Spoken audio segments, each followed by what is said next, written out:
الحمد لله وحده والصلاة والسلام على من لا نبي بعده أما بعد فأعوذ بالله من الشيطان الرجيم بسم الله الرحمن الرحيم يا أيها الذين آمنوا قوا أنفسكم وأهليكم نارا وقودها الناس والحجارة صدق اللہ العلی العظیم۔ معزز سامعین، قابل احترام بزرگوں،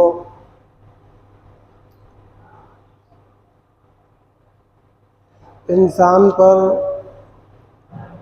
جیسے دوسروں کے حقوق ہوتے ہیں ویسے ہی اپنی ذات کا بھی حق ہوتا ہے، اور اپنے اہل و عیال کا بھی حق ہوتا ہے۔ لفظ اہل و عیال آپ حضرات بار بار سنتے رہتے ہوں گے۔ اہل و عیال کا ترجمہ کیا ہے اس کو بھی جاننا ضروری ہے۔ اہل کا معنی یہاں پر بیوی ہے۔ اہل و عیال بولیں گے تو اہل سے مراد بیوی اور عیال سے مراد بچے بھی، ماں باپ بھی، اور اس کے بھائی بہن بھی، جو بھی اس کے خرچے کے تحت آتے ہیں وہ سب عیال کے تحت داخل ہیں۔ اگر ماں باپ کمانے کے لائق نہیں ہیں تو ان کا خرچہ بیٹے پر آ جاتا ہے تو وہ بیٹے کے عیال ہیں، اور اگر بہن ہے یا کوئی ایسا بھائی ہے جو کمانے پر قادر نہیں ہے، کمانے کے لائق نہیں ہے، تو اس کی ذمہ داری اس آدمی پر آ جاتی ہے اور وہ اس کے عیال ہیں۔ اہل و عیال کا یہ معنی اور مفہوم ہے۔ اب بات دوبارہ سماعت فرمائیں کہ آدمی کی اپنی ذات کا حق اور اپنے اہل و عیال کا حق بھی اس کے اوپر واجب ہے، اور دوسروں کے حقوق کی بنسبت اپنا اور اپنے اہل و عیال کا حق زیادہ اہم ہے، زیادہ قابل توجہ ہے، اور آخرت میں اسی کی زیادہ پوچھ تاچھ ہوگی۔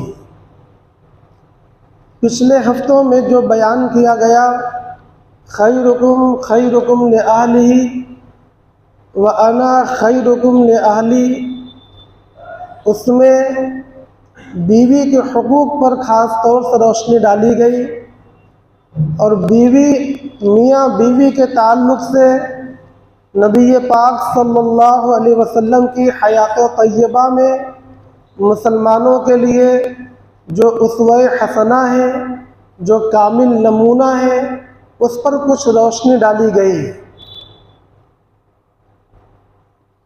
مگر بات وہیں پر ختم نہیں ہو جاتی، بلکہ بات یہاں بھی ہے کہ بیوی کے حقوق کے ساتھ ساتھ آدمی کی اپنی ذات کا بھی حق ہے، اور بال بچوں کا بھی حق ہے۔ ان تمام حقوق کو ادا کرنا یہ شریعت کے اندر مطلوب ہے، یہ عین دین ہے۔ اسی کو میں نے یہ عرض کیا کہ جیسے انسان پر دوسروں کے حقوق ہیں، اسی طرح اپنی ذات اور اپنے اہل و عیال کے بھی حقوق ہیں، اور یہ حقوق بنسبت دوسروں کے زیادہ اہم اور زیادہ قابل توجہ ہیں۔ سوال یہ پیدا ہوتا ہے کہ یہ حقوق کیا ہیں، اور ان حقوق کو ہم کہاں سے پڑھ پائیں گے؟ اگر ہم انہیں سمجھنا چاہیں، انہیں اختیار کرنا چاہیں، انہیں اپنے عمل میں لانا چاہیں، تو ان حقوق کا بیان، ان حقوق کا تذکرہ ہمیں کہاں پر ملے گا؟ شاید کسی کے ذہن میں آوے کہ ہمیں کتاب کا نام بتا دیا جائے تاکہ ہم وہ کتاب لے لیں، ہم اس میں بار بار پڑھ لیں، اس کو سمجھ لیں، اس کو سیکھ لیں اور اسی کے مطابق عمل کریں۔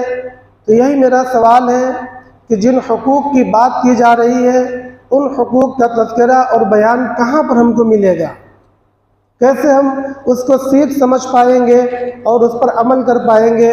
تو اس کا جواب یہ ہے کہ ان حقوق کا تذکرہ، ان حقوق کا بیان دنیا کی سب سے مشہور، دنیا کی سب سے مقدس، دنیا کی سب سے مبارک، دنیا کی سب سے سچی کتاب قرآن مجید کے اندر جگہ جگہ پر بیان کیا گیا ہے۔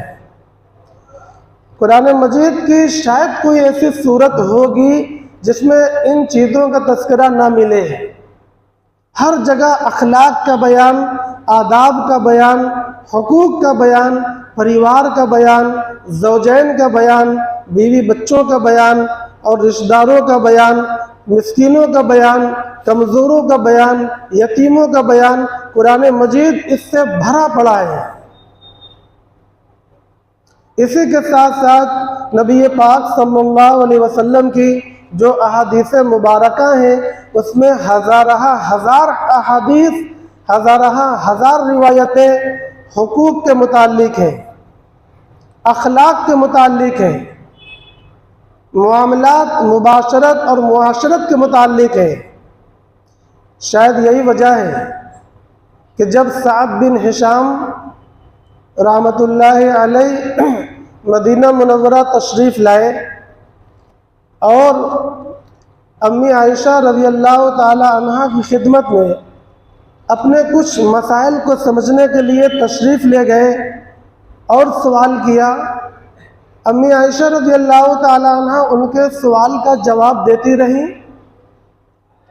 آخری سوال حضرت سعد بن ہشام رحمۃ اللہ علیہ نے جو کیا وہ یہ کیا کہ یا ام المؤمنین اخبرنی ان خلق رسول اللہ صلی اللہ علیہ وسلم، اے ام المؤمنین مجھے نبی پاک صلی اللہ علیہ وسلم کے اخلاق کے بارے میں تھوڑا سا کچھ بتلا دیں۔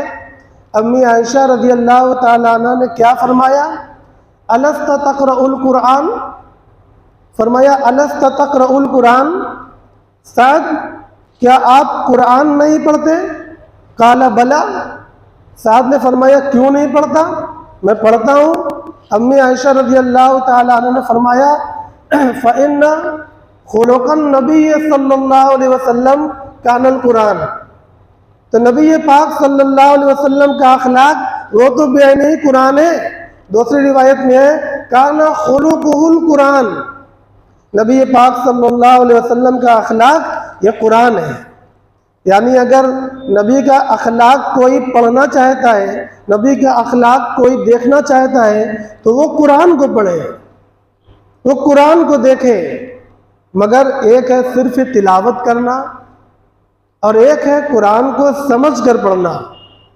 تو صرف تلاوت سے تو معلوم نہیں ہو پائے گا کہاں پر کس چیز کا بیان ہو رہا ہے، اس لیے تلاوت بھی اہم ہے، اس کی بھی روز پابندی کرنا ہے، اس کا بھی ایک پیمانہ، ایک مقدار بنا لینا ہے اور روز پابندی کے ساتھ تلاوت کرنا ہے۔ رمضان کے بعد عموماً تلاوتیں نوجوانوں سے چھوٹ جاتی ہیں، عورتوں اور بچیوں سے چھوٹ جاتی ہیں، بلکہ بڑوں سے بھی چھوٹ جاتی ہیں۔ تو اس کو دوبارہ پکڑنے کی ضرورت ہے، کوئی مسئلہ اس میں نہیں پوچھنا ہے، اس میں کچھ پریشان نہیں ہونا ہے، بلکہ یہ سمجھنا ہے کہ ہم پڑھتے تھے اور چھوٹ گئی، لہذا اس کو پھر سے بسم اللہ کر دیں۔ اگر ایک پارہ نہ پڑھا جائے آدھا پارہ پڑھیں، آدھا پارہ نہ پڑھا جائے ٹکڑا پارہ پڑھیں، ٹکڑا پارہ نہ پڑھا جائے 2 صفحہ 1 صفحہ پڑھیں، مگر بہرحال اس کو شروع کریں۔ قرآن مجید کی یہ برکت ہے کہ جو اس کو شروع کرتا ہے تو قرآن اس کو بڑھاتا چلا جاتا ہے، اور قرآن مجید کے اندر یہ بھی تاثیر ہے کہ جو اس کو چھوڑتا ہے تو پھر قرآن مجید بالکل چھوٹتا ہی چلا جاتا ہے۔ اس لیے ہمیں اس بات سے بڑا ڈرنا چاہیے کہ قرآن مجید ہمارے ہاتھوں سے کلی طور پر چھوٹنا نہیں چاہیے، بلکہ اس کی تلاوت کا ہمیشہ ایک معمول ہونا چاہیے۔ کبھی کبھار کا ناگہ ہو جائے وہ الگ بات ہے، مگر مستقل ناگہ کرنا یہ کسی قیمت پر مناسب نہیں ہے۔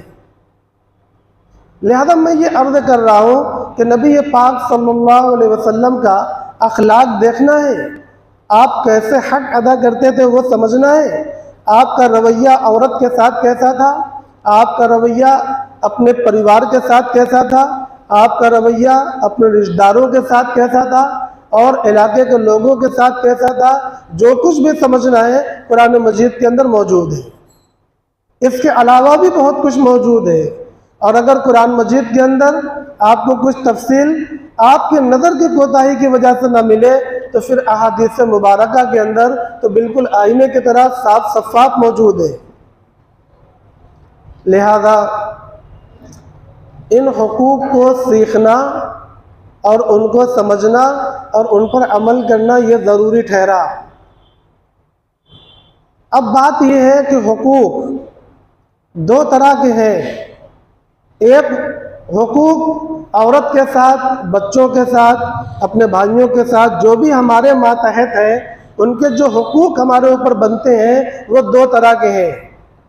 ایک وہ حقوق جن کا تعلق دنیا سے ہے اور مادی ضرورتوں سے ہے، جیسے ان کا کھانا کپڑا، ان کی دوا درپن، ان کے رہنے سہنے کا اچھا انتظام، ان کی تعلیم کا اچھا انتظام، اور اگر وہ بڑے ہو جائیں اچھی جگہ رشتہ کر کے اچھی طرح شادی کر دینا، اور اگر وہ لڑکا ہے تو اس کو اچھا سا کاروبار بھی تھمانا اور اس کو اس پر سیٹ کرنا اور کرانا، یہ ایک گارجین کی ذمہ داری ہے۔ اسلام یہ پسند نہیں کرتا کہ ہم اپنی اولادوں کو بے سہارا اور محتاج چھوڑ دیں، اسے اسلام قطعاً پسند نہیں کرتا۔ نبی پاک صلی اللہ علیہ وسلم نے اس کی بڑی ممانعت فرمائی ہے۔ یہی وجہ ہے کہ اگر کوئی اپنے وارث کو محروم کرتا ہے تو وہ جنت میں داخل نہیں ہو پائے گا، جبکہ وراثت کا تعلق سراسر مال سے ہے۔ میں یہ عرض کر رہا ہوں کہ حقوق کا تعلق دو چیزوں سے ہے، نمبر ایک دنیاوی اور مادی ضرورتیں جس میں یہ ساری چیزیں آتی ہیں، ان کو بھی ادا کرنا ضروری ہے۔ لہذا ہم جانگر چور نہیں ہو سکتے، ہم غیر ذمہ دار نہیں ہو سکتے، اور ہم کام سے لاپرواہ نہیں ہو سکتے۔ ہمیں کرنا ہوگا، ہمیں کام کو سیٹ کرنا ہوگا تاکہ اپنے بال بچوں کو ہم اچھے سے اچھا کاروبار دے سکیں۔ یہ ان کا حق ہے، یہ ان کی دنیاوی ضرورت ہے، ان کو ہم سیٹ کر دیں، یہ ان کا حق بنتا ہے ہمارے اوپر۔ اگر ہم اسے نہیں کرتے تو اللہ تبارک و تعالیٰ کے ہاں ہم ماخوذ ہوں گے کہ ہم نے ان کو محتاج اور لوگوں کے سامنے ہاتھ پھیلانے والا کیسے چھوڑ دیا۔ یہ بہت ضروری ہے۔ مگر آپ سنیں، دوسرے جو حقوق ہیں ان کا تعلق دنیا اور مادی چیزوں سے نہیں ہے، ان کا تعلق آخرت سے ہے اور دینی امور سے ہے۔ اور آپ جانتے ہیں کہ دنیا اور مادی چیزوں کا مستقبل چند سال کا ہے، اور اس کی انتہا قبر پر جا کر ختم ہو جاتی ہے۔ اس کے بعد اسے دنیا کی ضرورت نہیں ہے، اس کے بعد اسے مادی حاجتوں کی ضرورت نہیں ہے، وہیں پر اس کا سارا معاملہ ختم ہو جاتا ہے۔ مگر دین اور آخرت اس کا مستقبل ابدل آباد ہے، ہمیشہ ہمیش کے لیے، یا تو جنت میں چلے جانا ہمیشہ ہمیش کے لیے، یا پھر جہنم میں چلے جانا۔ اس کا بہت لمبا مستقبل ہے، لا الہ غیر النہایہ، غیر متناہی، کبھی نہیں ختم ہونے والا اس کا مستقبل ہے۔ جب پہلے حقوق اور دوسرے حقوق میں یہ نسبت ہے تو اس سے ہم لوگ آسانی سے یہ سمجھ سکتے ہیں کہ دوسرے حقوق کو ادا کرنا یہ زیادہ اہم ہوا، یہ زیادہ اہم ہے کہ ہم اپنے بچوں کے دین، ان کے ایمان، ان کے اسلام اور ان کے آخرت کے متعلق ان کو بھرپور تیاری دے دیں، ان کا ایمان لٹنے نہ پائے، ان کا دین ان کے ہاتھ سے سرکنے نہ پائے، ان کا اسلام تباہ نہ ہونے پائے، اور ان کے جو اسلامی معاشرت ہے، اسلامی اخلاق ہے، اسلامی زبان ہے، اسلامی رہن سہن ہے، اس سے اچھی طرح وہ سمجھے اور کبھی ان کو فراموش نہ ہونے پائے، یہ زیادہ اہم ٹھہرا۔ قرآن مجید میں اللہ تبارک و تعالیٰ نے اس پر متنبہ فرمایا ہے، اور میں نے خطبے میں اسی تعلق سے آیت پڑھی ہے، کیا؟ یا ایھا الذین آمنوا قوا انفسکم واہلیکم نارا۔ آپ کہیں گے بظاہر اس آیت کا تعلق لگ تو نہیں رہا ہے آپ کے بیان سے، مگر ذرا گہرائی میں جائیں گے تو مضبوط تعلق بیان کے ساتھ نکلے گا۔ ترجمہ کیا ہے؟ اے ایمان والو، بچاؤ اپنے آپ کو اور بچاؤ اپنے اہل و عیال کو جہنم کی آگ سے، جس کا ایندھن لوگ اور پتھر ہے۔ وقودھا الناس والحجارہ، لوگ اور پتھر اس کا ایندھن بنیں گے۔ وہ گویا عام آگ نہیں ہے، لکڑیوں سے جلنے والی، ایندھنوں سے جلنے والی آگ نہیں ہے، وہ ایک الگ آگ ہے جو انسانوں کے لیے تیار کی گئی ہے، ان انسانوں کے لیے جو اللہ کے نافرمان ہوں گے، جو رسول اللہ صلی اللہ علیہ وسلم کے طریقے کے منکر ہوں گے، اور جو آخرت کو فراموش کرنے والے ہوں گے، یہ ان لوگوں کے لیے ہے۔ لہذا اللہ تبارک و تعالی متنبہ فرما رہے ہیں، یا ایھا الذین آمنوا قوا انفسکم واہلیکم نارا، یہ کہہ کر سوال پیدا ہوتا ہے، ہمارے ذہن میں بھی آتا ہے، آپ بھی سمجھتے ہوں گے کہ یہ اپنے آپ کو، اپنے اہل و عیال کو جہنم کی آگ سے کیسے بچایا جا سکتا ہے؟ کبھی اس کی تفصیل بھی تو آنا چاہیے۔ ہم کیا کریں جس سے ہمارے دل کو یہ اطمینان ہو کہ ہاں ہم اپنے اہل و عیال کو، اپنی بیوی کو، اپنے بچوں کو، اپنی بچیوں کو، اپنے بھائی بہنوں کو، اپنے ماں باپ کو جہنم کی آگ سے بچانے کا کام کر رہے ہیں؟ کوئی فارمولہ، کوئی اصول ہونا چاہیے جس کو ہم کریں تو ہم کو لگے کہ ہاں واقعی ہم اس آیت پر عمل کر رہے ہیں۔ اگر ہمیں معلوم نہیں ہوگا تو پھر کبھی آیت پر ہم نے عمل کیا یا نہیں ہمیں محسوس بھی نہیں ہوگا۔ لہذا میں یہ عرض کروں کہ جہنم کی آگ سے اپنے آپ کو اور اپنے اہل و عیال کو بچانے کا دو ذریعہ ہے، دو ذریعہ ہے۔ نمبر ایک ایمان، اور نمبر دو عمل صالح۔ یہ دو کام اگر ہم کریں گے تو گویا یا ایھا الذین آمنوا قوا انفسکم واہلیکم نارا پر ہم عمل کریں گے۔ نمبر ایک ایمان اور نمبر دو عمل صالح۔ مگر ایک سوال پھر پیدا ہوتا ہے کہ ایمان سے کیا مراد ہے؟ ایمان سے اگر کوئی یہ سمجھتا ہے کہ صرف کلمہ لا الہ الا اللہ محمد الرسول اللہ پڑھ لینا مراد ہے، اس کا اقرار کر لینا مراد ہے، تو قطعاً یہ مراد نہیں ہے۔ ایک بندہ یہ زبان سے پڑھتا ہے مگر قرآن کے حکموں کا انکار بھی کرتا ہے، وہ مومن نہیں ہے۔ وہ لا الہ الا اللہ پڑھتا ہے مگر نماز کا انکار کرتا ہے، یا رمضان کا انکار کرتا ہے، حج کا انکار کرتا ہے، یا اس کا وہ طریقہ جو امت کے اندر بالکل مشہور و معروف ہے، جس کے لیے اسے علم حاصل کرنے کی بھی ضرورت نہیں پڑتی، جیسے ہمارا یہ نماز کا طریقہ ہے، جیسے ہمارا یہ وضو کا طریقہ ہے، جیسے ہمارے لیے غسل کی فرضیت کے احکام ہے، یہ کتنا بھی جاہل بندہ کیوں نہ ہو اسے ضرور معلوم رہتا ہے۔ گویا یہ سورج کی طرح بالکل بدیہی سی بات ہے۔ تو جو بندہ لا الہ الا اللہ پڑھتا ہو اور وہ نماز کا انکار کرتا ہو وہ مومن نہیں ہے۔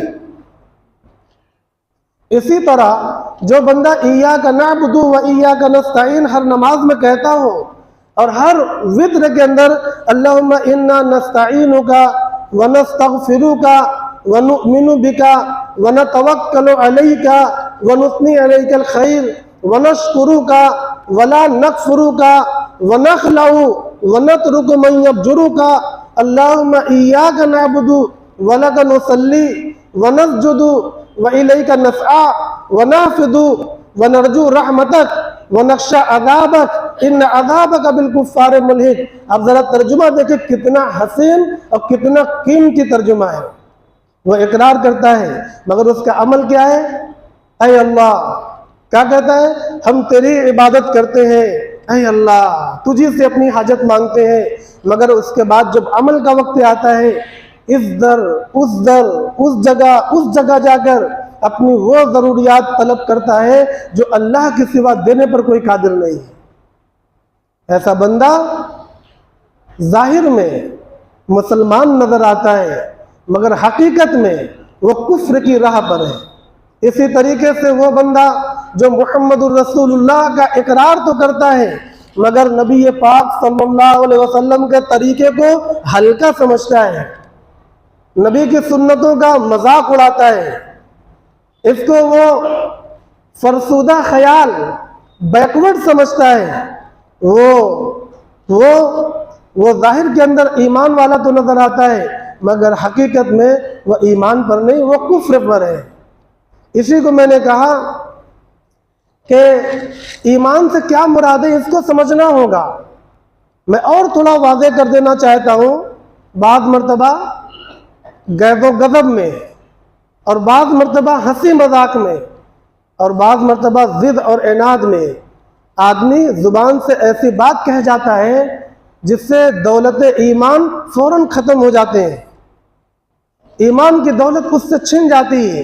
مردوں کے اندر بھی یہ بیماری ہے اور عورتوں کے اندر زیادہ ہے، وہ تلاوتیں کرتی ہیں، وہ تسبیحات پڑھتی ہیں، وہ عبادتیں کرتی ہیں مگر بارہا ایسا ہوتا ہے کہ وہ زبان سے ایسے کلمات کو ادا کرتی ہیں کہ ان کا ایمان چلا جاتا ہے اور انہیں پتہ نہیں چلتا۔ ایمان کا مسئلہ بہت نازک ہے، نہایت حساس ہے، تو اس نادانستہ نقصان اور خسران سے بچنے کا کیا طریقہ ہے کہ ہم جو اللہ سے کہیں ہمارا عمل بھی اسی کے مطابق ہو، ہم رسول اللہ سے جو عہد و پیمان کریں ہمارا عمل بھی اسی کے مطابق ہو، ہم زبان سے جو بولیں اس میں کفریہ کلمات نکلنے نہ پائیں۔ اس کا کیا راستہ ہو سکتا ہے، اس کا کیا طریقہ ہو سکتا ہے؟ اس کا راستہ زیور علم سے آراستہ ہونے کے علاوہ کچھ نہیں ہے۔ دین کے احکام سے واقفیت، اپنے آپ کو اور اپنی عورتوں کو اور اپنے بچوں کو شریعت کے موٹے موٹے احکام سے واقف کرا دینا اور دین کی بنیادی اور بیسک تعلیمات سے ان کو آراستہ کر دینا، اس کے علاوہ کوئی راستہ نہیں ہے، چاہے زندگی پر ہم لوگ غور و فکر کرتے رہیں۔ آگ سے بچنے کا ایک ذریعہ میں نے بتلایا، ایمان۔ ایمان سے یہ مراد ہے ایسا ایمان جو بار بار متزلزل ہونے والا نہ ہو، جگہ جگہ ٹوٹنے والا نہ ہو۔ ہم نے دیکھا ہے ایسے ایمان کو بھی ہم نے دیکھا ہے کہ نکاح کے وقت میں کہا جاتا ہے کہ مولوی صاحب کلمہ بھی پڑھا دیجئے گا۔ ہم سوال کرتے ہیں آج کلمہ پڑھانے کی کیا ضرورت پیش آ گئی؟ کہتے ہیں پتہ نہیں اس کے ایمان کا کیا ٹھکانہ ہوگا۔ جس کا ایمان کا 25 سال کی عمر میں ٹھکانہ نہ ہو تو 2 منٹ کا کلمہ پڑھانے سے کیا گارنٹی ہے کہ پھر 25 سال تک وہ ایمان کی حفاظت کرے گا؟ ایسا بندہ وہ دوبارہ ایمان کی حفاظت نہیں کرے گا۔ کلمہ پڑھانے کی عمر نکاح کے وقت نہیں ہے، کلمہ پڑھانے کی عمر 5 سال سے لے کر پھر پوری زندگی کی عمر ہے، سکھانے کی عمر بچپن کی ہے۔ ایمان کو بنانا، ایمان کو سکھانا، ایمان کو مضبوط کرنا، ایمان کو پروان چڑھانا، اسلام کے مطابق اس کو بنانا، اسلامی مزاج اس کو دینا، یہ سارے کام کرنے کے بچپن میں ہے نہ کہ جوانی میں۔ اگر بچپن میں کسی سے نہ ہو سکے اب مجبوراً جوانی میں، اور اگر جوانی میں بھی نہ ہو سکے تو اب بہت ضروری ہے بڑھاپے میں اس کو حاصل کرنا، چاہے اس کے لیے جماعت میں نکلنا پڑے یا اس کے لیے اپنے علاقے کے مکتب میں داخلہ لینا پڑے، مگر ہے بہرحال ضروری۔ وہ ضروری کس طریقے سے ہے اس کو میں تھوڑا آگے بیان کرنا چاہتا ہوں۔ ابھی میں دوبارہ واپس آتے ہوئے یہ کہہ رہا ہوں کہ اپنے آپ کو، اپنے اہل و عیال کو آگ سے بچانے کا ایک ذریعہ ایمان ہے اور دوسرا ذریعہ عمل صالح۔ عمل صالح کیا ہے؟ ہم سنتے تو بہت ہیں اور شاید دعویٰ بھی کرتے ہوں کہ ہم عمل صالح کرتے ہیں، لیکن آج میں پوچھنا چاہتا ہوں کہ جب ہم عمل صالح بولتے ہیں تو کون سے اعمال اس سے مراد ہوتے ہیں؟ عمل صالح کا ترجمہ ہے اچھے کام، اچھے کام کی کوئی پریبھاشا ہوگی، کوئی اس کی لمیٹیشن ہوگی، اس کا کوئی معیار ہوگا، یا جس کو ہم اچھا کام سمجھے وہ عمل صالح مان لیا جائے گا؟ کیا لگتا ہے آپ کو؟ اگر ایسا ہوتا کہ ہم جس کو اچھا سمجھ لیتے وہ عمل صالح ہوتا تو دنیا کے ہر انسان کے مزاج مختلف ہے، لہذا عمل صالح بھی مختلف ہو جاتا، مگر ایسا نہیں ہے، بلکہ عمل صالح کی 3 شرطیں ہیں، وہ 3 شرطیں پائی جائیں گی تو عمل صالح کہلائے گا، 3 میں سے ایک بھی شرط غائب ہوگی تو وہ عمل تو کہلائے گا مگر عمل صالح نہیں کہلائے گا۔ وہ 3 شرطیں کیا ہیں؟ نمبر 1، وہ عمل اللہ کے حکم کے مطابق ہو، بہت واضح بات ہے۔ نمبر 2، وہ عمل رسول اللہ صلی اللہ علیہ وسلم کے سنت کے مطابق ہو، یہ بھی بالکل واضح بات ہے۔ اب ان 2 پیمانوں پر بھی اگر آپ پرکھیں گے تو آپ کی زندگی سے بہت سی بدعتیں، بہت سی خرافات نکل جائیں گی۔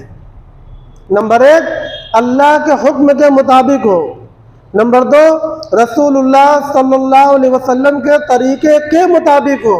اور نمبر 3، اس عمل سے اللہ کی خوشنودی اور رضا مطلوب ہو۔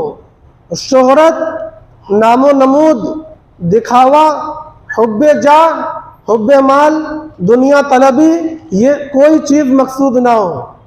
تیسری شرط لگائیں گے تو زندگی سے بہت سے خرافات نکل جائے گی۔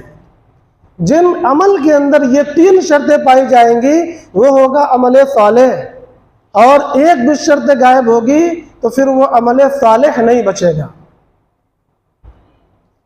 اب کون سا عمل ہمارا ان 3 شرطوں کے مطابق ہے اور کون سا عمل ہمارا ان 3 شرطوں کے مطابق نہیں ہے، یعنی کون سا عمل عمل صالح ہے اور کون سا عمل عمل صالح نہیں ہے، اس کو سمجھنے کے لیے ضرورت پڑے گی علم کی۔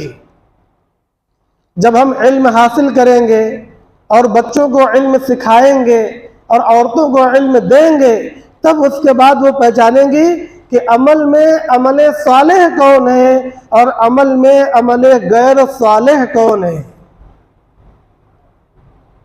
جب وہ جانیں گے تو اسی کے مطابق عمل کریں گے، اور اگر جانیں گے نہیں تو پھر یہ نفس ہے اور ادھر شیطان ہے، وہ ہر عمل مزین کر کے ہمارے سامنے پیش کرے گا اور ہم باطل سے باطل عمل کو بڑا نیکی سمجھ کر کرتے چلے جائیں گے۔ اللہ تبارک و تعالیٰ کے ہاں وہ عمل ہرگز قبول نہ کیے جائیں گے اور ہمارے منہ پر دے مارے جائیں گے اور ہم سے ان کا سخت ترین حساب لیا جائے گا، اور ہماری ناآگہی اور ہماری عدم واقفیت اور ہماری جہالت وہاں کوئی عذر نہیں بنے گی۔ اللہ یہ فرمائیں گے کہ ہم نے تم کو زندگی اس سے لیے دی تھی، تم نے اس کو کہاں پر کھپایا؟ ہم یہ نہیں کہہ پائیں گے کہ یا اللہ پوری زندگی ہم کاروبار کرتے رہے، یہ کوئی عذر نہیں ہوا، بلکہ یہ الٹا اپنے خلاف بولنے والی بات ہو گئی۔ گویا ہم یہ کہہ رہے ہیں یا اللہ ہم پوری زندگی جرم کرتے رہے، یہ تو کوئی بات نہ ہوئی۔ حساب تو یہ دینا ہے کہ ہم نے تمہیں عقل دی، ہم نے تمہیں قرآن دیا، ہم نے شریعت دی، رسول بھیجے، ہم نے علماء پیدا کیے، ہم نے علم کو امت میں برقرار رکھا، تو تم نے کتنا سیکھا، کیا عمل کیا؟ ایمان بچا کر لائے، عمل بچا کر لائے، یہ سوال کیا جائے گا۔